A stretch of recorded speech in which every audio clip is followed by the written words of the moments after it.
Bonjour à tous et à toutes. On a pris l'habitude de vous sortir des résumés d'animés avant qu'une nouvelle saison sorte, afin de vous rappeler où on en est dans l'histoire. Mais récemment, je me suis dit qu'il serait intéressant d'aussi proposer des résumés d'animés déjà finis depuis longtemps pour ceux qui auraient oublié ce qu'il s'y passait ou souhaitaient par exemple se rafraîchir la mémoire sans avoir à tout revoir. Pour ce premier test, je suis donc allé voir un animé que je voulais regarder depuis très longtemps. Aujourd'hui, on va donc vous résumer l'animé de Cowboy Bebop. Et avant qu'on commence, on vous rappelle que cette vidéo n'est pas sponsorisée. On a donc ouvert un compte Buy Me a Coffee où vous pouvez nous offrir l'équivalent d'un café si vous aimez notre travail. Si c'est pas possible pour vous, vous pouvez aussi mettre un commentaire sur cette vidéo. Et sans perdre plus de temps, commençons directement avec le premier épisode. On se retrouve avec Spike et son ami Jet dans un vaisseau spatial. Les deux camarades sont des chasseurs de primes, mais sont très pauvres car malgré les primes qu'ils obtiennent, ils finissent toujours par perdre tout leur argent en frais de réparation à cause de Spike qui est trop bourrin. Ils se préparent donc pour leur prochaine cible, Asimov Solenzan, un membre haut placé du syndicat. Alors qu'ils partent à sa recherche sur une planète quelconque, on voit ce Asimov et sa femme être impliqués dans une fusillade dans un bar.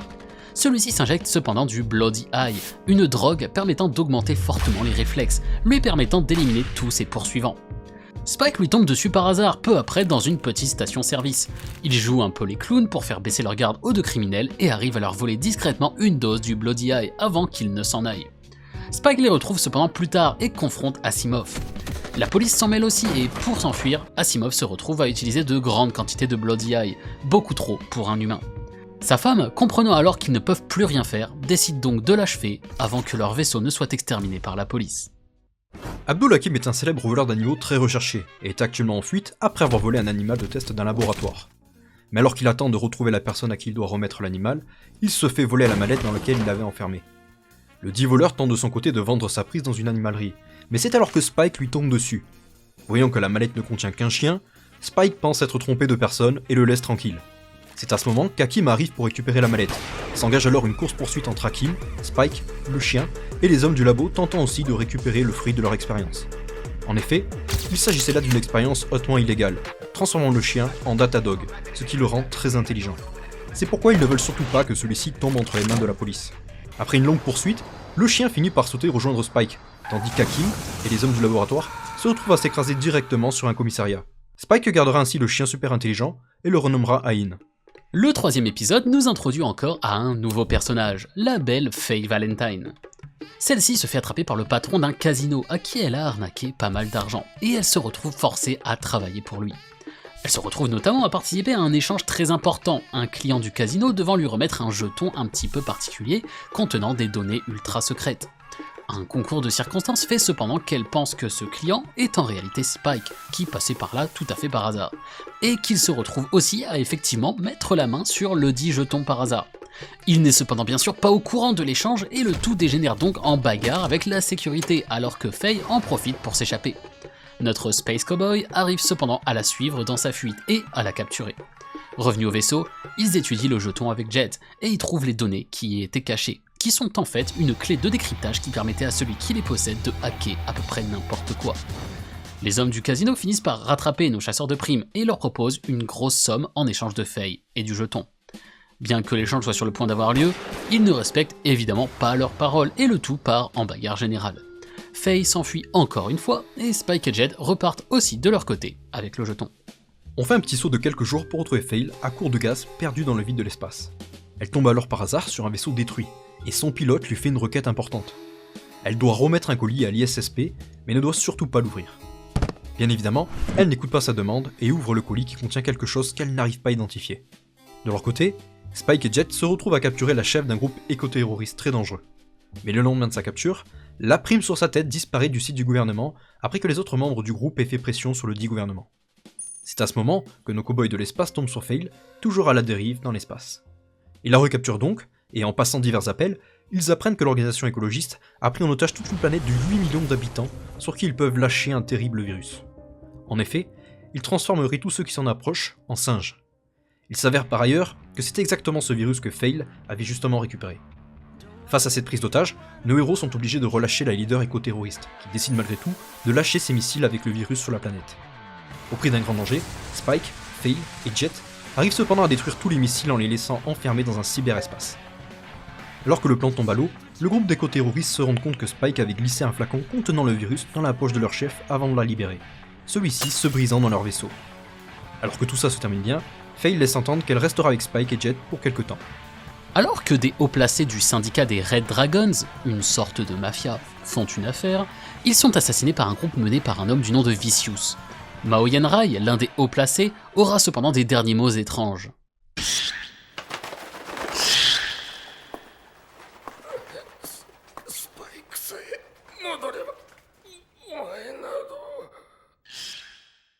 De leur côté, Spike et Jet se prennent la tête au sujet de ce même Mao Yenrai, qui a sa tête mise à prix. Spike souhaitant aller à sa poursuite et Jet pensant que c'est trop risqué. Faye obtient aussi une info sur lui pendant que les deux hommes sont ailleurs et se rend discrètement en ville auprès d'un VIP dans un théâtre. Elle pensait y retrouver Mao Yenrai et le prendre par surprise, mais elle se fait en fait complètement avoir. C'est Vicious qui l'attendait là et il la capture. Spike de son côté va retrouver en ville Annie, une ancienne connaissance à lui et à ce Mao, apprenant ainsi sa mort par la main de Vicious. Il part donc affronter Vicious dans une église et malgré que Faye serve d'otage, une fusillade éclate rapidement. Celle-ci se finit en 1v1 contre Vicious et Spike étant dans une mauvaise posture, il lâche une grenade alors qu'il se fait jeter d'une fenêtre, se remémorant tout un tas d'événements l'impliquant lui, Vicious et une belle femme blonde qui nous est encore inconnue. Il se réveillera un peu plus tard couvert de bandages dans le vaisseau, avec Faye à ses côtés. Plusieurs mois plus tard, nos héros sont confrontés à un cas étrange. Ils doivent trouver un certain Radical Edward, un hacker de génie suspecté de faire d'étranges dessins dans le désert de la Terre à coups de rayons laser qu'il tirait depuis un satellite hacké. On apprend ainsi au passage que depuis l'accident du portail 50 ans plus tôt, les gens sur Terre ont migré en souterrain afin d'échapper aux nombreuses météorites provenant de la Lune qui tombent régulièrement sur notre planète. Spike n'est pas intéressé et décide de skip cette mission, laissant donc Jet et Faye y aller seuls. Les infos qu'il trouve sur ce hacker sont cependant toutes contradictoires. Edward étant parfois une femme, d'autres fois un homme, tantôt grand et tantôt petit, d'autres le décrivant comme gay ou même un alien. De son côté, Ed, une espèce de loli autiste qui n'avait rien à voir avec les dessins dans le désert, finit par se connecter à cet étrange satellite qui semble avoir une conscience et arrive à communiquer, disant se sentir seul. En discutant un peu, le satellite explique qu'il fait ses dessins car il en existait beaucoup par le passé avant l'accident du portail et qu'il aimait les observer. Nos chasseurs de primes favoris finissant par mettre la main sur Ed, et en échange de son aide pour régler la situation, Ed leur demande de la laisser les accompagner dans leurs prochaines aventures. Pour l'aventure suivante, notre équipe se dirige vers Ganymède pour y récupérer une de leurs primes. Mais malgré que leur destination soit la planète de Jet, celui-ci ne semble pas dans son assiette. En appelant la police pour demander à atterrir, celui-ci se retrouve en visio avec un bon ami à lui qu'il n'avait pas vu depuis près de 10 ans. Ce dernier lui parle aussi de Alyssa, l'ancienne copine de Jet qui tient désormais une boutique près du port, et il lui explique qu'elle a pas mal de dettes récemment à cause de la récession. Quand Jet s'y rend, il tombe sur un homme étrangement stressé, qui lui dit que Alyssa n'est pas là. Mais celle-ci apparaît malgré tout de l'arrière-boutique, et elle lui offre un verre. Elle explique que Rint est son petit ami, et qu'elle compte déménager bientôt avec lui dans une meilleure ville car il n'y a plus aucun client par ici. De son côté, Spike, qui était resté au vaisseau, apprend qu'un certain Rint a une prime sur sa tête, et il part rejoindre Jet. Tandis que Jet et Alyssa discutent, on en apprend plus sur leur passé. Ils avaient en effet été un couple heureux il y a déjà bien longtemps, et pourtant un beau jour et sans un mot, Alyssa l'avait soudainement quitté, laissant derrière elle une montre cassée avec une simple note disant lui faire ses adieux. Malgré que Jet lui demande pourquoi elle avait ainsi disparu, elle élude la question en disant qu'elle ne s'en souvient pas, et lui fait à nouveau ses adieux. Une fois Jet parti, Rint panique en apprenant qu'il était un chasseur de primes, et ils partent avec Alyssa sans perdre plus de temps. Spike est cependant déjà sur leur piste. Quand Jet apprend quant à lui que Rint a une prime sur sa tête, il décide de s'en occuper lui-même, considérant qu'ayant été un ancien flic sur cette planète, il s'agit de sa responsabilité. Il se retrouve avec Alyssa, désespérée, mettant en joue Jet et lui demandant de ne pas s'approcher. Il ne l'écoute bien sûr pas et celle-ci finit par dire qu'il était pareil à l'époque, qu'il décidait de tout pour eux et avait toujours raison, qu'avec lui, elle n'avait jamais à se soucier de rien et que c'est pour ça qu'elle est partie, car elle voulait choisir comment vivre sa vie par elle-même, même si c'était pour faire des erreurs. Face à ce discours, Jet attrape Rint avant qu'il ne s'enfuit et lui demande d'être fort et de soutenir Alyssa. Il le remet à la police et Alyssa annonce qu'elle attendra son retour dans son bar. Jet termine en disant que ce ne sera probablement pas si long puisque le temps qui s'était arrêté a enfin redémarré, jetant par la même occasion la montre cassée que lui avait laissée Alyssa 10 ans plus tôt dans la rivière. Pour la suite, on va suivre un peu Vicious. Celui-ci a passé un marché afin d'obtenir du Bloody Ice sur la planète Callisto. Il semble avoir été envoyé faire cet échange par un de ses anciens camarades d'armée durant la guerre sur Titan. Le conseil des anciens du syndicat des Red Dragons, avec qui il passe le marché, ne semble cependant pas beaucoup l'apprécier, et un jeune homme du nom de Lynn est envoyé à ses côtés pour le surveiller pendant l'échange sur Callisto. De leur côté, Spike et Jet se rendent compte que Fail a mis les voiles en emportant tout l'argent qu'ils avaient de côté. Alors que Ed la traque, elle découvre une sorte de programme nommé Julia sur la planète Callisto, et Spike réagit très fortement à cette information. Il semble que Julia soit le nom de la femme que l'on voit parfois dans ses flashbacks. Il se dirige donc directement vers l'endroit indiqué malgré l'opposition de Jet. Alors que Fail est aussi sur la planète, se retrouve à traîner avec un musicien de jazz nommé Gren, elle découvre que celui-ci est en lien avec Vicious, sur lequel Spike finit par tomber aussi. Lynn, qui s'avère être l'un de ses anciens subordonnés, se met en travers de son combat avec Vicious. Ne pouvant tirer sur Lynn, c'est Spike qui se fait avoir, et les deux autres partent, le laissant pour mort. Gren explique à Faye qu'il était dans la même unité que Vicious durant la guerre sur Titan, que là-bas, ils étaient tous camarades, un mot auquel il tient énormément. Il se souvient encore de leur rencontre. Alors qu'ils étaient dans les tranchées, Vicious écoutait une mélodie provenant d'une petite boîte à musique, et Gren lui avait demandé s'il l'autoriserait à jouer ce morceau avec son saxo une fois la guerre finie. Vicious lui avait alors offert la boîte à musique, avant de le sauver d'un scorpion qui allait le tuer. Tandis que Spike se réveille, Lynn n'ayant en fait tiré qu'avec un tranquillisant, Jet retrouve la trace de Faye, qui est menottée sur le lit de l'appart de Gren. Ce dernier se rend sur le lieu de l'échange avec Vicious en étant déguisé en femme, et l'attaque soudainement avec une bombe, alertant Spike qui se dépêche de les rejoindre. Avec cette attaque, Gren souhaite demander des informations à Vicious afin de comprendre pourquoi celui-ci l'a vendu après tout ce qu'ils avaient vécu ensemble, après qu'il l'avait lui-même sauvé de l'attaque du scorpion. En effet, il semble qu'il y avait dans la boîte à musique un transmetteur que Julia avait immédiatement repéré quand elle avait fait la rencontre de Gren quelques années plus tôt. N'obtenant pas de réponse, Gren tente de tuer Vicious, mais Lynn s'interpose et prend une balle pour lui, alors que Spike arrive. Vicious et Gren s'enfuient chacun de leur côté avec Spike qui poursuit le vaisseau de Vicious. Dans le colis que Gren lui avait remis, se trouvait cependant la fameuse boîte à musique, qui déclenche une bombe et détruit le vaisseau de Vicious. Spike rejoint Gren, qui est quant à lui en train de mourir de sa maladie, et il lui demande des infos sur Julia. Celui-ci n'a cependant pas le temps, et demande à notre héros de le remettre dans le pod de son vaisseau afin qu'il se rende à Titan, pour y mourir auprès de ses camarades. Enfin, il lui explique que Julia lui avait déjà parlé de Spike par le passé, et de ses yeux n'ayant pas la même couleur, s'éteignant ainsi sur ses mots dans son pod. Spike remorquera son vaisseau jusque dans l'espace, et l'enverra en direction de Titan. Il rejoint ensuite Jet, les trois faisant comme si de rien ne s'était passé durant les derniers jours. Réveillé par Ain, Fail se remémore un homme important dans sa vie, Whitney Agas Matsumoto. Prise d'un élan de mélancolie, elle décide de raconter aux chiens de l'équipe le passé qu'elle n'avait alors jamais révélé à personne. On part donc dans le passé, la voyant un beau jour se réveiller d'une opération de cryogénisation. Ayant durant le processus perdu tous ses souvenirs, on lui annonce qu'elle a une énorme dette de 300 millions de Wulong à payer pour cette opération. Le fameux Matsumoto est son avocat, qu'elle rencontre peu après. Il lui explique qu'elle avait été victime d'un accident grave alors qu'elle avait 20 ans, qui ne pouvait être soigné avec la technologie de cette époque. Raison pour laquelle elle a été cryogénisée.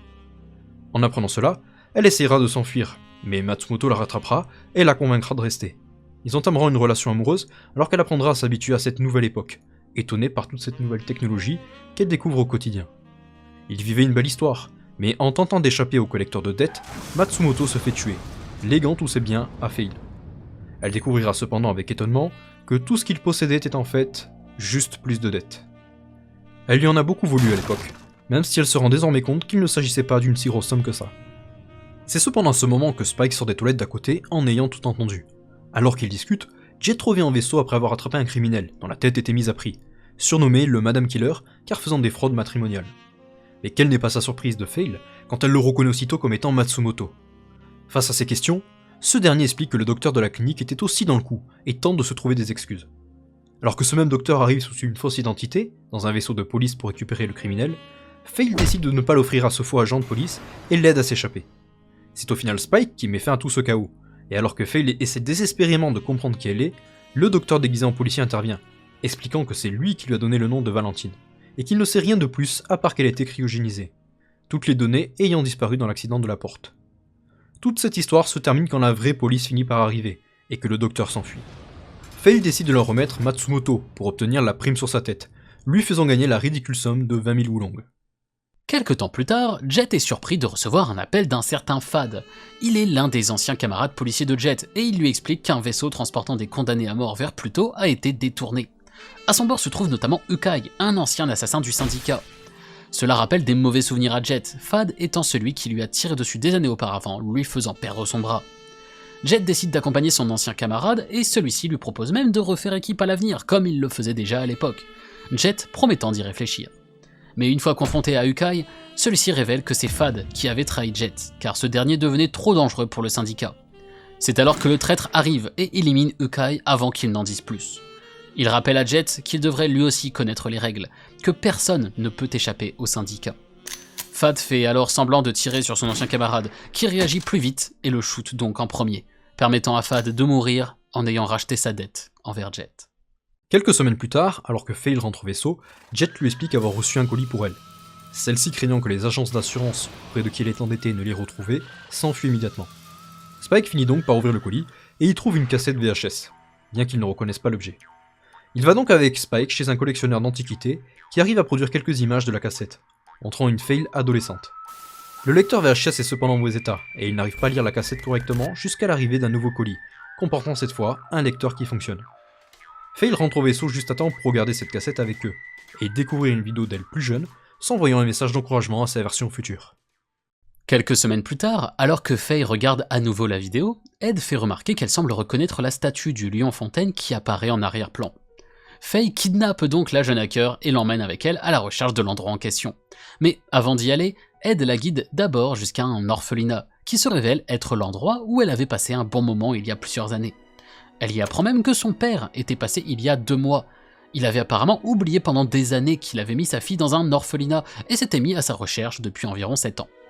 De son côté, Faye finit enfin par atteindre le fameux endroit où elle avait filmé la vidéo des années auparavant, et se fait reconnaître par une vieille camarade de classe. Malgré qu'elle ait là une fantastique occasion d'obtenir des informations, Faye décide cependant de ne pas creuser plus et de rentrer. Une fois retournée au vaisseau, elle semble cependant étrange et repart peu de temps après chercher sa place dans ce monde. De leur côté, Spike et Jet partent comme à leur habitude capturer un criminel, mais celui qu'ils affrontent cette fois est très coriace, battant aisément Spike en 1v1. C'est alors que Ed vient les interrompre et saute dans les bras du criminel. Comme vous l'aurez tous compris, il s'agit effectivement de son père, qui est un type complètement inconscient. Il est complètement obsédé par son travail, alors que celui-ci est tout à fait inutile. En effet, depuis l'accident de la porte, des météorites s'abattent très régulièrement sur la planète Terre, et il s'est donné comme mission de les suivre afin de redessiner en direct la topographie de la planète qui ne cesse de changer. Il part d'ailleurs immédiatement à la poursuite d'une nouvelle météorite, sans s'intéresser outre mesure à sa fille. Ed sera perturbée par cette rencontre, et bien qu'elle rentrera avec les autres au vaisseau, elle repartira peu après accompagnée de Hein, leur laissant un mot d'adieu. Jet et Spike se retrouvent donc seuls, comme ils l'étaient au début de l'aventure. Nous arrivons maintenant au dénouement de cette histoire, donc si ce n'est pas encore fait, pensez à vous abonner, commenter la vidéo et mettez un pouce bleu. Et on continue avec Vicious qui tente un coup d'état contre le syndicat. Celui-ci est cependant un échec immédiat, puisqu'il est tombé dans le piège des vieux sages de l'organisation, et il est condamné à mort pour trahison. De leur côté, Jet et Spike se font attaquer alors qu'ils étaient tranquillement dans un bar, et c'est Shin, le frère de Lin, qui vient les aider après leur avoir expliqué la situation avec Vicious, ajoutant que Julia est aussi dans les environs. Spike se remémore alors l'époque où il travaillait pour le syndicat.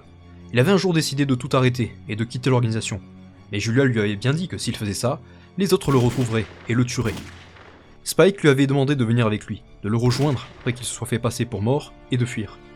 Mais Vicious avait tout compris et s'était assuré que Julia ne parte pas, lui laissant le choix de mourir avec Spike ou de le laisser mourir seul.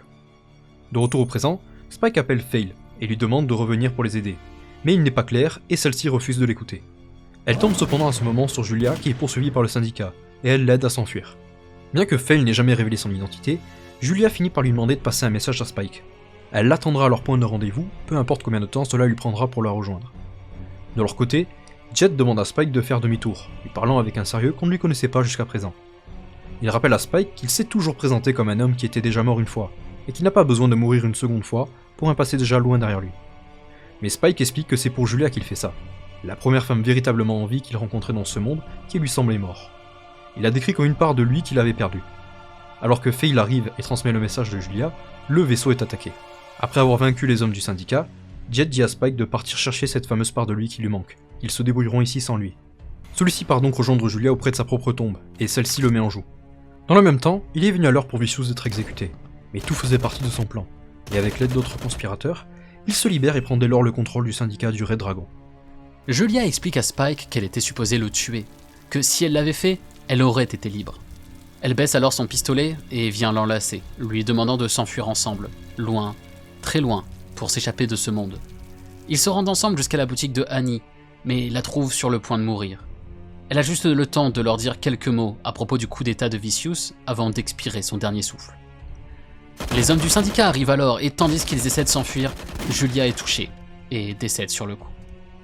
Revenu au vaisseau, Spike raconte à Jet une histoire d'amour entre deux chats, se terminant quand l'un des deux mourut, le second pleurant avant de mourir à son tour. Ils discutent sur le ton de la blague, mais on sent que Spike est plus désespéré que jamais. Alors qu'il part, Jet a lui aussi compris ce qu'il s'apprête à faire. 一つだけ聞いていいか。なんだ。女のためか。死んだ女のためにできることなんてないさ。Faye tente aussi de l'arrêter en lui rappelant que c'est lui qui disait que le passé n'était pas important. Il lui demande alors de le regarder dans les yeux. L'un d'eux est un faux, l'ayant perdu lors d'un accident. Il explique que depuis, l'un de ses yeux voit le présent tandis que l'autre voit le passé, qu'il vit depuis dans un rêve éveillé. Faye tente encore de le convaincre. Elle lui explique qu'elle a retrouvé la mémoire et que rien de bon n'en est sorti, que malgré ses souvenirs, elle n'avait au final nulle part où rentrer à part ici, ce vaisseau qu'elle partage avec eux et qu'elle ne veut pas qu'il aille jeter sa vie pour rien. Mais Spike explique qu'il n'y va pas pour mourir, mais pour vérifier s'il est toujours vivant. Il se rend donc au QG du syndicat et élimine des dizaines d'hommes de main à coups de grenades et autres. Shin vient aussi l'aider pendant qu'il se fait poursuivre, celui-ci se faisant tuer après quelques minutes, suppliant Spike avec ses derniers mots de terrasser Vicious. Spike arrive enfin au dernier étage où l'attend son plus grand ennemi. Le combat opposant les deux anciens membres du syndicat, deux anciens camarades, deux rivaux, sera particulièrement difficile. Mais après de douloureuses minutes, c'est Spike qui finit par l'emporter.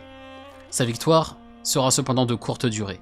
En effet, trop blessé, Spike fait quelques pas avant de s'effondrer à son tour dans les escaliers. Et c'est ainsi que se termine la série de Cowboy Bebop. C'est une vieille série animée, donc on espère que cette vidéo aura réussi à vous remettre en tête les événements que vous aviez oubliés. On n'a pas encore décidé sur quel animé porteront les prochains épisodes, donc n'hésitez pas à nous faire des recommandations en commentaire, ça nous aidera beaucoup. Et ceci étant dit, nous on vous laisse et on espère vous retrouver très vite pour une prochaine vidéo.